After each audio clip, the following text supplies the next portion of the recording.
वही विशाखा जी श्री हरिराम व्यास जी के रूप में प्रकट भये धराधाम पर। आपका प्रादुर्भाव शुक्ल परिवार में बुंदेलखंड में हुआ। आपके पूज्य पिताजी महाराज श्री सुमुखन जी शुक्ल, उनके यहाँ आपका जन्म हुआ।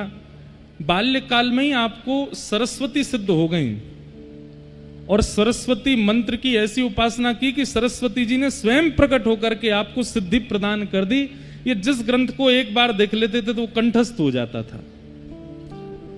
साक्षात वाणी पर सरस्वती जी विराजमान हो गई। श्री हरिराम व्यास आप प्रकट हुए श्री विशाखा जी के अवतार।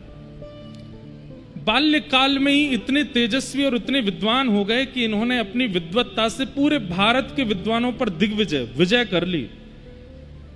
आप जाते थे और जगह जगह के विद्वानों को चुनौती देते कि हमसे शास्त्रार्थ करो।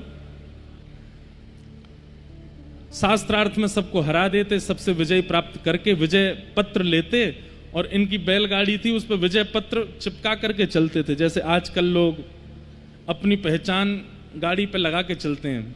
कौन है?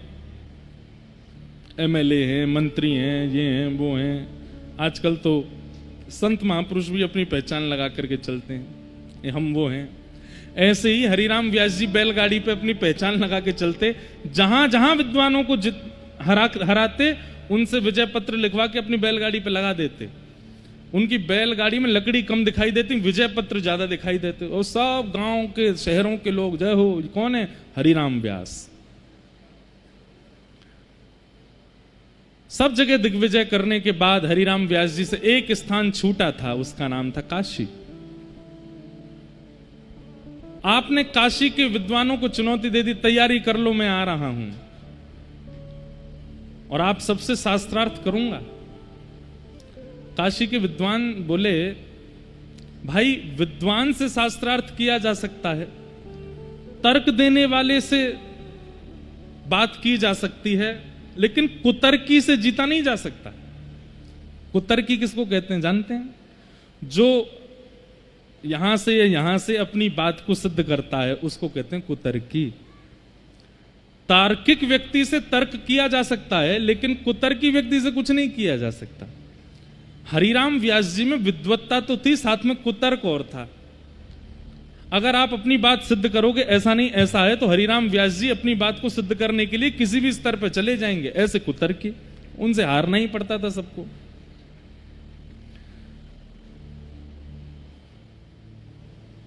तो हरिराम व्यास जी ने जब काशी के विद्वानों को चुनौती दी तो काशी के विद्वान दौड़े दौड़े गए विश्वनाथ भगवान के पास। हे विश्वनाथ प्रभु,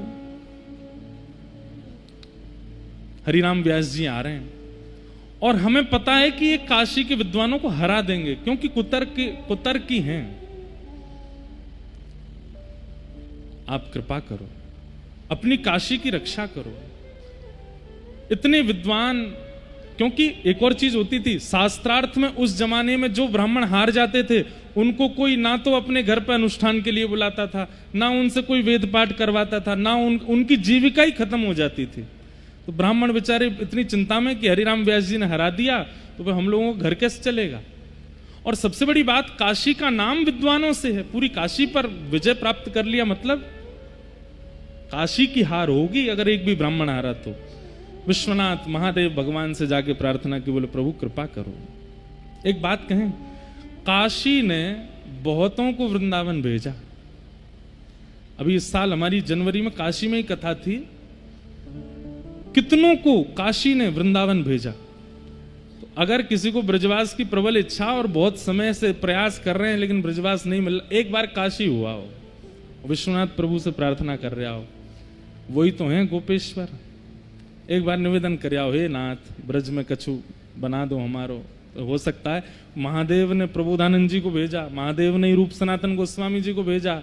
महादेव की सन्निधि में ही चैतन्य महाप्रभु सबको ज्ञान दे दे करके भेज रहे थे वृंदावन।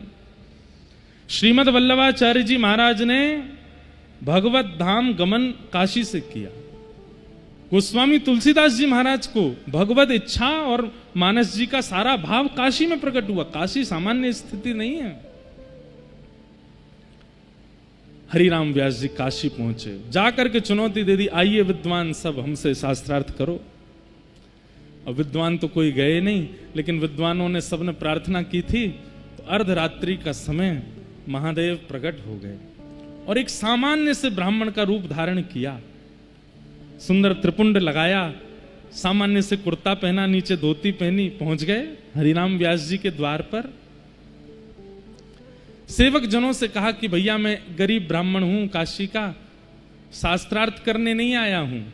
हरिराम व्यास जी बड़े विद्वान हैं, उनको प्रणाम करने और उनसे कुछ जिज्ञासा पूछने आया। भीतर जाकर के कहा, बोले महाराज द्वार पर एक ब्राह्मण खड़ा है। हरिराम व्यास जी तुरंत बैठ के, बुलाओ, भीतर बुलाओ। सामने बिठाया, दीनहीन से बन के गए बिल्कुल। एक बात कहें बंधुओं, भक्ति का फल क्या है? दीनता, दन्यता, सरलता, सहजता, सौम्यता, ये भक्ति का फल है। क्षमा करें, बहुत लोगों को दंभ हो जाता है, भक्ति के बाद भी सौम्य नहीं बन पाते, सरल नहीं बन पाते। दीनता, और विशेष रूप से हमारे गौड़िया वैष्णव परंपरा में दीनता, बड़े बड़े महापुरुषों को हमने दीन देखा, दूर से ही पता चल जाता है कि ये गौड़िया वैष्णव है, उसकी दीनता से। आप देखो कभी गौड़िया वैष्णव जैसे देखेंगे सामने कोई महापुरुष आ रहे हैं तो वहीं लौट जाएंगे, अभी वो 100 हाथ दूर हैं, वहीं से ही दंडवत करेंगे, जरूरी नहीं पास आवे स्पर्श करें। ये उनकी परंपरा, महाप्रभु जी ने दैन्य सिखाया। भक्ति का फल क्या है? दीन होना, सरल होना। और आप सरल सौम्य दीन नहीं हो रहे हो तो भक्ति का दंभ कर रहे हो, भक्ति है नहीं। महादेव बड़े दीन बनकर के आए। हरिराम व्यास जी बोले, बताइए। 5 बैलगाड़ी और चलती थी उनके साथ में, उन 5 बैलगाड़ियों में केवल ग्रंथ होते थे। हरिराम व्यास जी बोले, जिस ग्रंथ पर हाथ रखोगे, भारतवर्ष के सारे ग्रंथ हैं मेरे पास, उसी ग्रंथ पर शास्त्रार्थ करूंगा, बताओ कौन सा ग्रंथ निकाल के लाऊं? महादेव बोले, उनको वहीं रहने दो, मेरी एक जिज्ञासा है, उस जिज्ञासा का समाधान कर दो। आप भी बताइए, समाधान लेने के लिए हरिराम व्यास के पास आए? ये तो किसी विद्यालय के अध्यापक से जाके पूछ लीजिएगा आप, मैं समाधान करने बैठा हूं यहां पर, मैं शास्त्रार्थ करने बैठा हूं। बोले नहीं, आप बड़े ज्ञानी हैं, तो मुझे लगा कि आपसे ही पूछ लेता हूं। जल्दी पूछो, क्या बात है? महादेव बोले, भगवान, विद्या का फल क्या है? आपने उत्तर दिया, विवेक। विवेक मतलब सही और गलत की पहचान, इसे विवेक कहते हैं। बोले विद्या का फल क्या है? बोले विवेक की प्राप्ति। और विवेक का मतलब क्या होता है? बोले सही और गलत की पहचान। महादेव बोले, क्या आपको विवेक हो गया? हरिराम व्यास जी बोले, मतलब? बोले मतलब आप विद्वान क्यों बने थे, आपने इतने शास्त्रों को कंठस्थ क्यों किया था, उसके पीछे उद्देश्य क्या था? हरिराम व्यास जी कुछ नहीं बोले। बोले उद्देश्य था। महादेव बोले, मैं बताऊं? ब्राह्मणों को हराना, उनके हृदय को पीड़ा पहुंचाना, उनके घर बार से सारी रोटी कपड़े को बंद करवा देना, उनकी दक्षिणाओं की आमदनी बंद करवा देना। आप इसलिए विद्वान बने हैं? दक्षिण से लेकर के उत्तर तक कितने ब्राह्मणों के घर उजाड़ दिया आपने अपनी विद्वत्ता से। आप जाते हैं और जाकर के उस ब्राह्मण को शास्त्रार्थ में हरा, और इतना ही नहीं, उसे हरा करके उसी से आप पत्र लिखवाते हैं कि मैं हरिराम व्यास जी से हार गया, और बेचारे की रोटी पानी बंद हो जाती है पूरी दुनिया में। यही आपका विवेक है?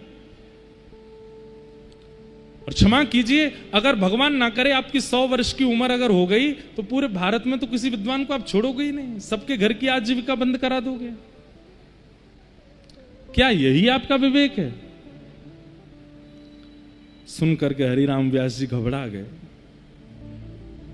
और तुरंत हाथ पकड़ करके बोले, मैं बहुत ब्राह्मणों से मिला हूं, इतनी शीलता से, इतनी दैन्यता से अपनी बात को रख रहे हो, आप कोई दैव पुरुष हो। रूप बदल करके मेरे सामने आए हो, प्रत्यक्ष प्रकट हुई, आप कौन हो? इतने में ही ध्याये नित्यम महेशम रजत गिरिनिभम चारु चंद्रावतंसम। रत्नाकल्पोज्ज्वलांगम पयुष मृगवराभीति हस्तम प्रसन्नम पद्मासीनम समन्ताः स्तुतममर्गणे व्याधिकृत्यं वसानम विश्वाद्यम विश्ववन्द्यम अखिल भयरम पंचवक्रम त्रिनेत्रम। बोलो देवादिदेव महादेव शंकर भगवान की। प्रकट हो गए विश्वनाथ प्रभु सामने। अच्छा एक बात देखी बाबा, शंकर जी को संबंध तीनों रसिकंते हैं, हितरवंश महाप्रभु से भी, स्वामी श्री हरदास जी से भी और हरिराम व्यास जी से भी। तीनों आचार्यों के पास महादेव आए। अभी अमृतसर में जो कथा थी उसमें बाबा ने कही भी ना कि महादेव की कृपा से ही ब्रज के रसिक बने हैं। महादेव प्रकट हो गए। आहा, जैसे ही देखा बिल्कुल मेरू पर्वत के समान स्वरूप, चरणों में गिर गए हरिराम व्यास जी, बोले जय जय महादेव, दंडवत प्रणाम। रुदन करने लगे, बोले मुझसे क्या भूल हो गई। तो महादेव ने सिर पे हाथ रखा और हरिराम व्यास ने ही कहा, क्या कहा, विशाखा, अरे प्यारी विशाखा। जैसे ही विशाखा शब्द सुना नेत्र बंद हो गए हरिराम व्यास जी के, सहजी नेत्रों से अश्रुपात होने लगा, प्रिया प्रियतम की ओझल सी झांकी दिखाई देने लगी। तुरंत बोले महादेव, ये नाम सुनकर के मुझे इतनी प्रसन्नता क्यों हो रही है। महादेव बोले क्योंकि तुम विशाखा हो, आप अपने रूप को भूल रही हो विशाखा।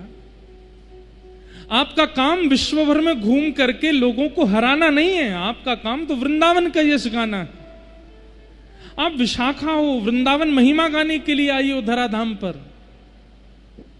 अब देरी मत करो, वृंदावन प्रस्थान करो। हरिराम व्यास जी व्याकुल हो गए, उसी समय निकल पड़े काशी से और वृंदावन नहीं गए सीधे। बहुत ध्यान से सुनना, वृंदावन नहीं गए, ओरछा गए। और ओरछा में जाकर के बेतवा नदी के तट पर बैठ करके प्रतीक्षा कर रहे हैं कि एक बुलावा आ गया, एक और आ जाए। एक बुलावा और यदि मुझे व्रज का आ गया तो मैं समझ जाऊंगा कि मुझे व्रज जाना चाहिए। और मानो जैसे वो हरिराम व्यास जी स्वयं को दंड दे रहे हैं कि मैंने इतने वर्ष तक वृंदावन से वंचित रहा, अपने आप को दंडित कर रहे हैं। सीधे वृंदावन नहीं गए, ओरछा गए। बाबा, बहुत ऊंची बात है कि महादेव की आज्ञा के बाद भी हरिराम व्यास जी सीधे वृंदावन नहीं गए, पहले ओरछा गए। क्यों? इसके पीछे दो कारण हैं। पहला कारण तो यह है कि हरिराम व्यास जी मन में विचार कर रहे हैं कि इतने दिन तक मैं वृंदावन रस से वंचित रहो तो किस मुंह से जाऊं वृंदावन। तो स्वयं को दंड की भावना से पहले ओरछा लेकर के गए और प्रतीक्षा कर रहे हैं कि कोई आचार्य चरण कृपा करेंगे तो ही जाऊंगा। और हरिराम व्यास जी सोच के बैठे हैं कि अगर वृंदावन रस या वृंदावन का कोई भी व्यक्ति अगर मुझे आगामी 10-15 दिन के अंदर मिल गया और उसने मुझ पर कृपा कर दी तो मैं वृंदावन जाऊंगा। और दूसरी बात, हरिराम व्यास जी मन में विचार कर रहे हैं, आज तक विश्व गुरु बनने की सोची, अब गुरु बनाऊंगा तब वृंदावन जाऊंगा, बिना गुरु के ब्रज नहीं जाऊंगा। हरिराम व्यास जी मन में विचार कर रहे हैं कि मैं अपराधी हूं और जब तक गुरु नहीं मिलेंगे तब तक वृंदावन नहीं जाऊंगा। और तभी उन पर कृपा हो गई। एक दिन बेतवा नदी के तट पर भोर में ही श्री नवलदास जी, हितरवंश महाप्रभु के अनुयायी, बैठ करके भोर का राग गा रहे थे, सुबह सुबह का राग गा रहे हैं। आहा, आज अति राजत दंपति भोर, आज अति राजत दम। सब लोग पीछे दोहराओ। सुरत रंग के रस में भीने, सुरत रंग के रस में भीने। कौन? नागर नवल किशोर, नागरी नवल किशोर, आज अति राजत दंपति भो,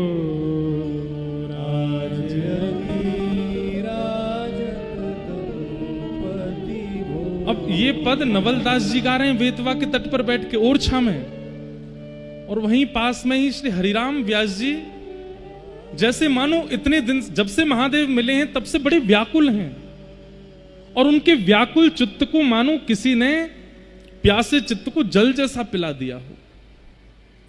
कानों में ऐसा लग रहा है मानो जैसे जो गोपियां कहती हैं, तब कथामृतम तप्त जीवनम कविभिरीडितम कल्मषापहम श्रवण मंगलम श्रीमदाततम भुवि गृह्णन्ति ते भूरिदा जना। एक बात सुनिएगा, कथा सुनकर के आपको अपने अवगुण सुधारने की इच्छा हो रही है, अच्छी बात है। कथा सुनकर के अपने जीवन में नियम बनाने की इच्छा हो रही है, अच्छी बात। लेकिन कथा सुनते ही नेत्र सजल हो जाए और व्याकुलता हो जाए कि चलो वृंदावन, तो समझियो कि कथा नहीं, कृष्ण की वेणु ही बजी है और बुला रही है आपको। ये सामान्य शब्द हैं, भोर का राग, भोर का पद गाया जा रहा है, लेकिन हरिराम व्यास जी को ऐसा लग रहा है मानो जीवन में वेद वेदांत सिद्धांत सब पढ़ लिए मैंने, लेकिन इतना सुख मुझे कभी नहीं मिला, ये दो शब्द जो मुझे सुख दे रहे हैं। व्यास जी महाराज धीमे से स्वर सुनते सुनते गए, नवलदास जी के पास जाकर के बैठ गए। आसन पर भुज दिए बिलोकत, आसन पर भुज इंदु वदन बिबियोर,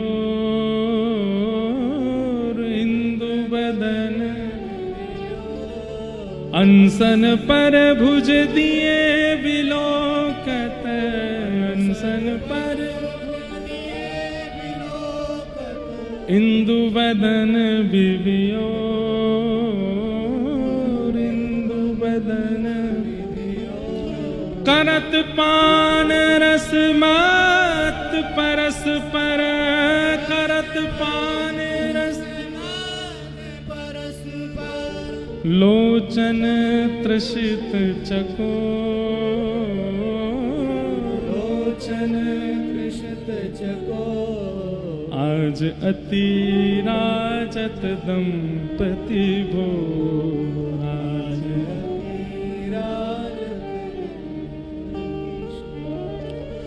छूटी लटन लाल मन करस्यो, छूटी लटन लाल मन करस्यो ये या के चित चो,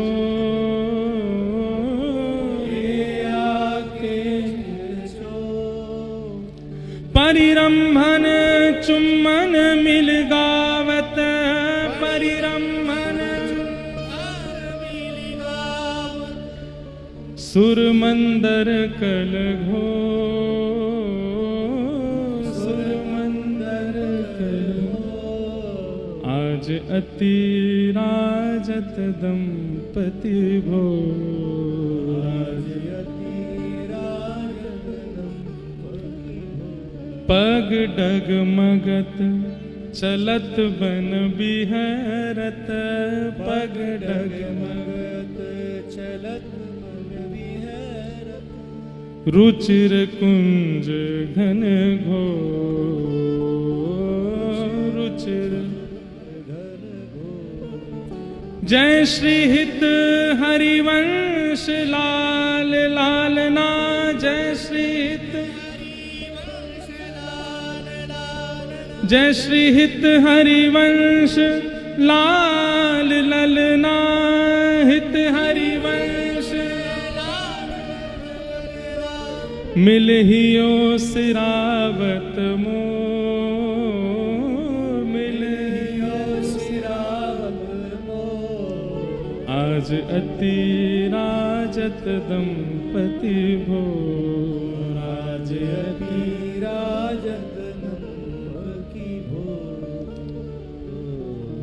नवलदास जी गा रहे हैं और वहीं समीप बैठे हुए श्री हरिराम व्यास जी के नेत्रों से आज अश्रुपूरित हो रहा है। एक बात कहें बंधुओं, अश्रु सबसे बहुमूल्य वस्तु है मानव के पास। सबके लिए प्रकट नहीं होते हैं। जिसके लिए चित्त में अगाध प्रेम हो या जिससे अगाध संबंध हो, उसी के लिए अश्रु प्रकट होता है। हरिराम व्यास जी के नेत्रों में अश्रु और अत्यंत ज्ञान हो जाने के बाद, अत्यंत विद्वान हो जाने के बाद अश्रु प्रकट नहीं होते हैं।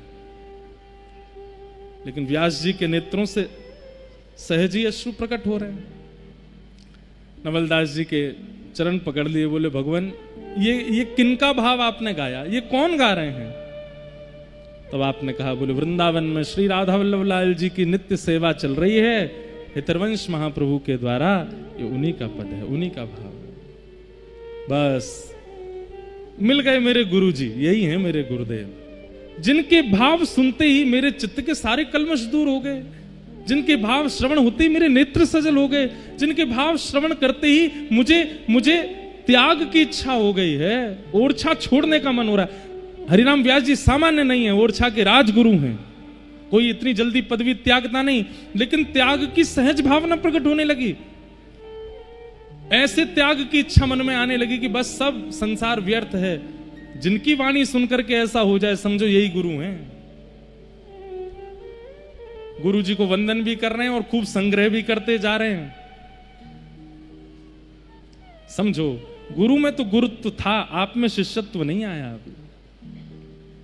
छोड़ दिया सब कुछ, लेकिन 5 बैलगाड़ियां लेकर के गए जिनमें ग्रंथ थे, और निकल पड़े वृंदावन को। अब गुरु जी मिल गए, अब जाऊंगा वृंदावन। सीधे राधा वल्लभ जी के मंदिर पहुंचे, श्री राधा वल्लभ लाल का दर्शन किया। बोलो राधा वल्लभ लाल की। हरिराम व्यास जी पहली बार आए हैं वृंदावन। श्री राधा वल्लभ जी को देखते ही मन में सहचरी भाव उत्पन्न होने लगा, क्योंकि विशाखा है। देख करके आनंदित हो गए। अपने सेवकों से कहा कि महाप्रभु जी कहां हैं, मुझे उनके दर्शन करने हैं। सेवक जन महाप्रभु जी के पास लेकर के गए। हितरवंश महाप्रभु ठाकुर जी के लिए कुछ सामग्री सिद्ध कर रहे थे। व्यास जी ने जाकर के चरणों में प्रणाम किया। महाप्रभु जी ने व्यास जी को देखते ही सामग्री जो सिद्ध कर रहे थे वो नीचे पधरा दी, चूल्हा से उतार दिया। हरिराम व्यास जी बोले, आप ये मत कीजिए, आप प्रसादी बनाते रहिए, मैं कोई बीच में व्यवधान बन के नहीं आया हूं। महाप्रभु जी बोले, तुम्हारे चित्त में बड़ी अभिलाषाएं हैं और अभिलाषाओं की निवृत्ति मुझे मुख से करनी होगी और उसमें मन लगाना होगा, और मन एक बार में एक ही क्रिया करता है। मैं प्रसाद बनाते बनाते तुम्हारी जिज्ञासा का उत्तर नहीं दूंगा।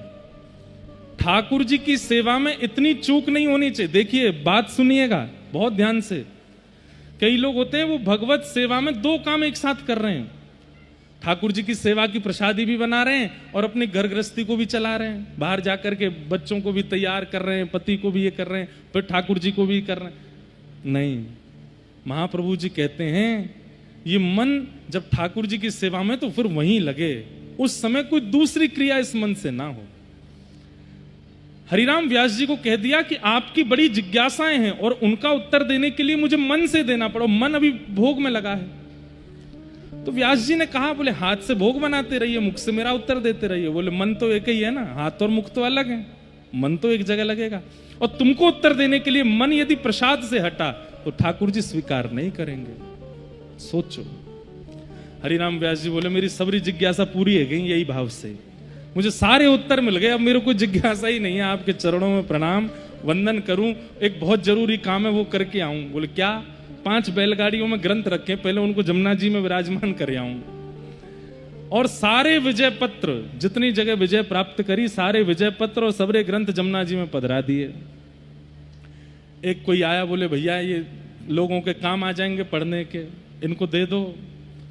महाप्रभु जी बोले, जब हमारा कल्याण नहीं हुआ तो किसी और का कैसे होगा, इनको तो जमुना जी में विराजमान रहने दो, अपनी कल्याण अपनी गति तो श्री वृंदावन से ही होगी। और जो सब कुछ त्याग दे, परिवार त्यागा, अपने ऊपर जो मान प्रतिष्ठा भाव थे सब त्याग दिया, और श्री महाप्रभु जी के अनुगत्य में आकर के श्री हरिराम व्यास जी महाराज वृंदावन में विचरण करते हैं, नाचते हैं, गाते हैं, आनंद करते हैं। वृंदावन के रूख हमारे मात पिता गुरु बंधु। अब वृंदावन में ही वृक्षों को नाम दे दिया। ये वाले हमारे चाचा जी हैं, वो वाले हमारे फूफा जी हैं, ये हमारी बहन है, ये हमारा भैया है। वृंदावन के वृक्षों को ही बहन भैया परिवार मान लिया अपना। और रोज जब भी उनके आगे से निकलते हैं तो उनका स्पर्श करके हृदय लगा, चाचा जी ठीक हो आप? अगली बार, अरे बहन तूने जल्दी बड़ी है, जा एक और वृक्ष तेरे बगल में आ रहा है, युगल को ब्याह करा दूंगा। फिर ऐसे भाव रखते। और श्री वृंदावन रज के प्रति, वृक्ष वल्लरियों के प्रति और सब भावों के प्रति आपकी खूब रुचि। लेकिन ठाकुर जी इतनी सहजता से सब मिलने नहीं देते। आपका परिवार जो कि ओरछा में था वो परेशान हो गया, बोले व्यास जी कहां चले गए, ढूंढो इनको। और व्यास जी को ढूंढते हुए जब सब लोग वृंदावन आने लगे, पहले तो ब्राह्मणों को भेज दिया। ब्राह्मण जाकर के बोले व्यास जी चलो ओरछा चलो। व्यास जी बोले भैया ये वृंदावन ही मेरा परिवार है, यार छोड़ के मैं कहीं नहीं जाऊंगा। हरिराम व्यास जी ने बड़े अच्छे अच्छे पद गाए हैं। अब कई शब्दावली ऐसी हैं व्यास जी की, सुनकर के थोड़ी अटपटी लग सकती हैं, लेकिन सुन लो। वृंदावन तज जे सुख चाहत, तेई राक्षस प्रेत। बोले वृंदावन को छोड़ करके अन्यत्र कहीं अगर सुख कोई चाहता है तो वही राक्षस है। अब व्यास जी की वाणी है, व्यास दास के उर में बैठो, मोहन हंसी हंसी बेत। व्यास जी कह रहे हैं, बोले मैं नहीं बोल रहा हूं, मेरे चित्त में बैठे ठाकुर जी बोल रहे हैं ये बात। क्या कि वृंदावन तज जो सुख चाहत, ते ही राक्षस प्रेत। मैं वृंदावन नहीं छोड़ूंगा। अखंड व्रजवास धारण कर लिया श्री हरिराम व्यास जी ने। मधुकर शाह इनके शिष्य थे, उन्होंने सैनिक भेजे, बोले तुम लोग जाओ हरिराम व्यास जी को लेकर के आओ। लेकिन व्यास जी तब भी नहीं गए। अंत में मधुकर शाह बोला मैं ही जाता हूं। और मधुकर शाह अपने समस्त सेना के साथ वृंदावन आया। लेकिन बड़े चतुर थे मधुकर शाह, बोले व्यास जी से बात करने जाऊंगा तो उनसे तो जीत नहीं सकता मैं। वो हरिवंश महाप्रभु के पास गए और मधुकर शाह ने जाकर के कहा, बोले महाप्रभु जी आप व्यास जी को आज्ञा दीजिए कि वो ओरछा चले जाएं। सोचो, आज एक बालक सुबह आए हमारे पास, बोले महाराज जी वृंदावन जब से वास करने लगे इतनी पीड़ा जीवन में आ रही है। तो हमने उनको कहा, मैंने क्या सुनना, व्यास जी के समान तो नहीं आई होंगे। एक नगर का राजा अपनी सेना लेकर के आ गया उनको ले जाने के लिए वापस। और सीधे उसने कहा व्यास जी से बात नहीं करेंगे, हम गुरु जी से बात करेंगे। महाप्रभु जी हितरवंश जी के पास गए और कहा, महाप्रभु जी आप इनको आज्ञा दीजिए कि ओरछा जाएं। तो महाप्रभु जी बोले, भैया तुम जानते हो हरिराम व्यास जी वृंदावन से कितना प्रेम करते हैं, क्यों चाहते हो कि वो वापस जाएं? तो ऐसी बात कह दी मधुकर शाह ने कि जिस पर हितरवंश जी को भी सोचना पड़ गया कि ये सही कह रहे हैं। क्या बोले? बोले महाराज जी अगर व्यास जी वृंदावन रहेंगे तो केवल अपना कल्याण करेंगे, लेकिन इतना विद्वान, इतना विरक्त, इतना भक्ति भाव वाला व्यक्ति ओरछा में रहेगा तो कितनों का कल्याण करेगा। इनके प्रवचन होंगे, इनकी कथा होगी, लोग इनके अनुगत्य में आएंगे तो कितनों को वृंदावन वास मिलेगा। ये बात सुनकर के महाप्रभु जी बोले बात तो ठीक है। बोले आप उनको आज्ञा दे दीजिए कि वो ओरछा चलेंगे, यदा कदा आते रहेंगे वृंदावन। तो महाप्रभु जी ने मन बना लिया कि ठीक है आज हम व्यास जी को आज्ञा कर देंगे कि तुम वृंदावन से चले जाओ। ये बात चल रही थी राधा वल्लभ जी के प्रांगण में और श्री व्यास जी थे निधिवन राज में स्वामी जी के पास। व्यास जी का नियम था वो नित्य स्वामी जी के पास जाते थे और वहां श्री बिहारी जी का दर्शन करना, स्वामी जी के अनुगत्य में बैठ करके खूब पद की रचनाएं सुनाना, स्वामी जी के भाव श्रवण, रसिक रसिक मिलकर के आनंद करते। स्वामी जी के प्रति बड़ी गुरु निष्ठा थी व्यास जी की। निधिवन में आनंद करने के बाद जैसे ही निकले, यहां पर महाप्रभु जी प्रतीक्षा करने की व्यास आवे तो मैं आज्ञा दूं कि भैया तुम ओरछा जाओ। और गुरु आज्ञा पर इतनी निष्ठा थी कि गुरु जी की आज्ञा को टालते नहीं थे व्यास जी। इतने में ही एक सेवक रास्ते में ही मिल गया। बोले व्यास जी आज राधा वल्लभ जी मत जाइयो। बोले क्यों? बोले मधुकर शाह ने आकर के गुरु जी से कह दिए महाप्रभु जी आपको आज्ञा देने वाले हैं कि आप ओरछा चले जाओ। ये सुनते ही धड़ाम से गिरे व्यास जी और ब्रज की रज में लिपट करके बोले मैंने क्या अपराध किया? हे वृंदावन, मुझसे कैसा अपराध है गए? ब्राह्मण आए, सैनिक आए, राजा आए, मुकु कोई, लेकिन आज मेरे गुरुदेव आज्ञा करेंगे मुकु कि तू ब्रज से चलो जा। वृक्षों के पास जाते हैं, लिपट लिपट करके रोते हैं। बोले मैंने कहा अपराध किया? आप सब मेरो त्याग क्यों कर रहे हो? मुकु ब्रज से जावे की आज्ञा क्यों दिलवा रहे हो?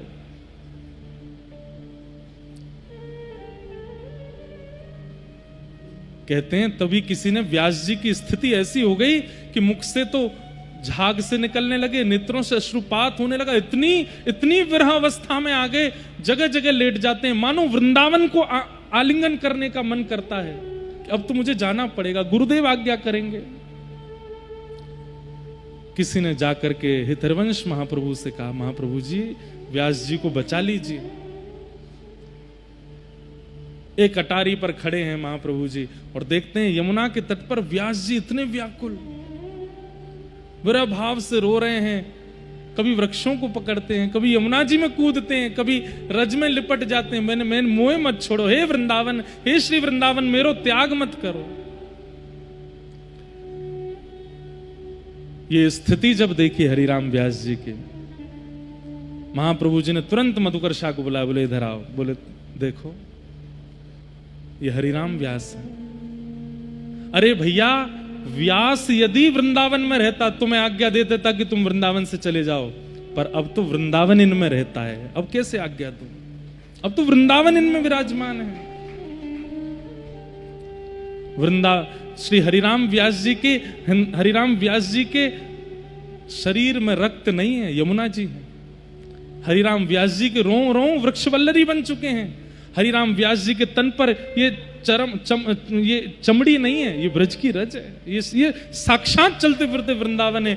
इनको वृंदावन से दूर कैसे करूं? अब तो उस स्थिति में हरिराम व्यास आ गए। अगर ये वृंदावन से गए तो राधा वल्लभ जी भी जाएंगे, बिहारी जी भी जाएंगे, राधा रमण जी भी जाएंगे। अब ये नहीं जा सकते। इसलिए मधुकर शाह, तुम अपनी सेना लेके वापस चले जाओ। हरिराम व्यास वृंदावन से नहीं जाएगा।